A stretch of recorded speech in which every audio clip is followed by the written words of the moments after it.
Models are super useful to architects for all sorts of things, from the earliest parts of the design, all the way to the marketing of building, even after it's built. But what is it about models that makes them such an important and powerful tool? And how do different architecture firms incorporate them into their own and unique design process? You know, some don't even use models at all, but a lot of them do, and some even have dedicated model shops with specialized equipment and staff to run them. In this video, we'll look into a few of these firms that like to make models, and we'll even hear from an architect at the firm Morphosis to see how they use models specifically in their practice. And their practice did win a Pritzker Prize in 2005, so they must be doing something right. The idea for this video actually came from seeing what some friends were doing over at a resource called DesignClass, who offers a series of online courses about all kinds of topics around the design world. They have a brand new course dedicated to learning from the folks at Morphosis, so if this topic intrigues you, stick around to hear more about the class and how to sign up. The first thing to interrogate in the world of models is the concept of scale. Scale is the ratio of size in the model to the size it's representing in reality.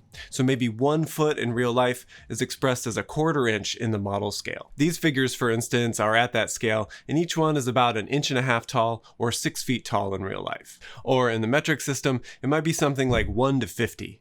When expressed like this, it doesn't even need units, it's just a ratio. The one in imperial units can be confusing because 1 foot equals 1/4 inch is actually 1 to 48 because you have to multiply the 4 by 12 to convert feet to inches. Yeah, we're screwed up here in the US. I like to pretend and think of this model scale as producing a parallel reality. One small and one life size, like in that movie Downsizing with Matt Damon. In Leisureland, your $52,000 translates to $12.5 million to live on for life. Wow. Do you understand that you will undergo the permanent and irreversible medical procedure commonly known as downsizing? There are these different scale worlds that overlap, like where a box in Matt Damon's scale world becomes a seat in Jason Sudeikis' scale. We'll talk more about how architects take advantage of these overlaps, but before that, a typical progression within the process of design might be to use smaller scale models at the beginning and larger ones later on. Small scale means that they require less detail to do their job or to be imaginable as a building. They're also easier to make when they're small and require less material, so early in the project you can make more of them to quickly test different ideas. Usually small models are good for testing massing or the abstract volume of the building. So this model, it's at a really nice scale. We're looking at basically an overview of the whole project relative to the city streets that surround it, as well as the parking for the museum. We only care about the shape of the building at this point. The material of the model tends to not matter so much, so often architects just use whatever material is easy to work with. Rigid foam insulation board is usually really good for this.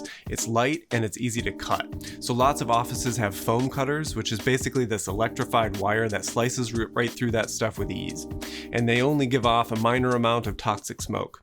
It's important to note that this process of cutting volume is subtractive, meaning that you start with a volume of material or a solid block of foam and you're cutting away at it.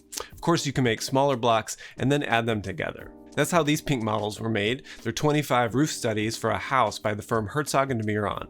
Or this exhibition by the firm MVRDV, where they just dumped all of their blue foam models into a giant vat. Each element was designed and tested as a potential piece of a project that they called Vertical Village, where they imagined a large building complex made up of all these different parts, where each one is completely unique. The foam models are perfect for testing this sort of rapid-fire iteration, and we'll come back to these two examples of firms in a minute. But Eric Meyer, coming at us from the model shop at Morphosis, walks us through how they might use a wood block for these kinds of early explorations. You can start to carve away, and maybe there's even a hole that takes out part of that corner there. So the center is here, but we're subtracting material from this part. That's kind of interesting. It's taking on a different character based on those holes. I really like the way the holes go in, not in one direction. We're starting to shape this thing a little bit more. The choice to use wood and drill bits, it limits the design possibilities to a manageable set of actions and operations. If you're only going to design with round holes, where and how do you place those holes? All tools in the design process have limitations and biases. Pencils are good at making lines, certain computer programs are good at making certain shapes, and model tools and materials are each good at their own narrow inclinations. Architects are always trying to take advantage of these kinds of self-imposed limitations. When you first sit down to try and solve a design problem, anything can happen, and setting parameters is absolutely crucial. And the model making process itself can sometimes set these limitations, which are productive counterintuitively. You wouldn't think that limits would be freeing, but you'd be surprised how quickly designing a building can become completely overwhelming when just anything is possible. Often these limitations come from which materials are used and what tools are used to work the materials. So we've talked about foam and wood, but firms like Herzog and Meuron might use different materials for their material qualities and what visual effects that they produce. So what they look like is important, in addition to the ease with which they can take on certain shapes. For instance, their process for the Prada store in Tokyo includes all kinds of models with different materials. The shape of the building had actually already been determined because it maximizes the building envelope that's allowed by the zoning code. But the rest of the design elements needed some exploration, so they made ones out of metals and patterns and papers and plastics, and they landed on this idea that the building should be like a lantern or a jewel or a bag of jewels, and the plastic one caught their attention. They experimented with giving it dimples to create different visual effects that would change how the building looks through parts of the day or as you move around it. And this translated into the idea of having windows that bubble in or bubble out. So an effect that we like at this kind of small scale can lead directly to choices that we make at the larger scale of the buildings. Herzog and Meuron find this kind of material effect in the model and try to replicate it on the building at the larger scale. But full-scale building components themselves might actually be made in a model shop sometimes to test them. For this particular facade system, we manufactured the formwork for these samples in our office using our CNC router. With the firm MVRDV, which we talked about before, this might work a little bit differently. Models might be featured in an exhibition like the one on the Vertical Village. Then the shapes also become pieces of furniture that one can sit on while perusing the exhibition. Then there's also this display of the same abstract shapes deployed as a huge model. Or I guess it might be considered like a small building. It's difficult to tell. So this ambiguity serves to immerse people in the exhibition. Rather than just showing the architecture like with a picture, they create a kind of all-encompassing experience, and the model and the scale question is able to do this with its physicality and its placement in the world. There's another one by MVRDV that I really like, and it's similar to the concept of the Vertical Village that they explore in their models and in their drawings. It's like a giant game of Tetris with a series of monochromatic interlocked Tetris pieces. Then they create a chunk of this larger design as an isolated pavilion.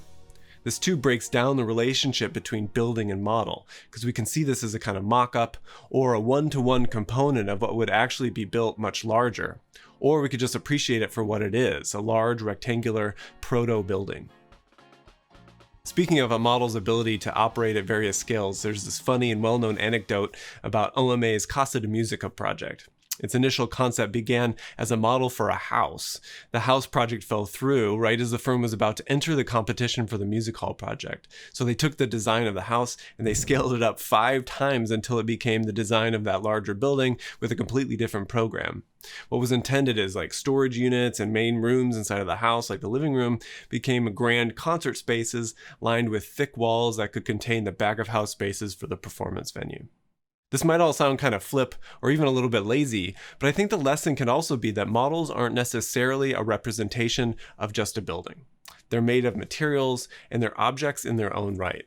As a tool for design, the goal is to free associate what it might mean for a building, and often creative misinterpretations of the model can be really valuable. But of course, models don't just serve as tools for design or displays in exhibitions. Models can also be important to just convey an architect's design to their client in a very straightforward way. So this is a model for a house that we're doing in Brooklyn, New York, where we've divided the model into 3 chunks, and it allows us to really zoom in and kind of understand the space inside the model.